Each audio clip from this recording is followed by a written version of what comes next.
Whenever possible, remove the part from your own vehicle first.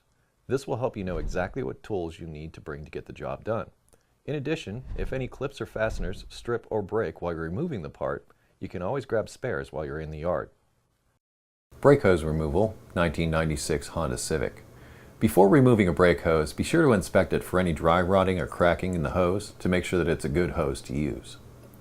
The tools required for this job will start with a 10mm wrench. A line wrench is recommended, a 14mm wrench, a 12mm socket, flathead screwdriver, channel locks, and also penetrating oil. You're going to need to remove the front wheel, which will require the use of a 19mm socket. We used an electric impact here to make it easy. It's a good idea to start with a little bit of penetrating oil.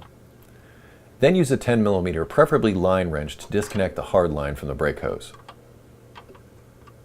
A line wrench is recommended, pictured here.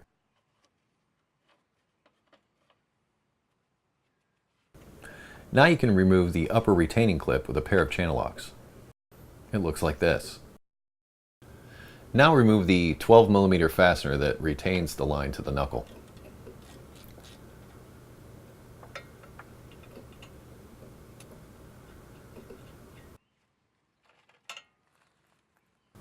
There's a 14mm banjo bolt that holds the bottom end of the line to the caliper.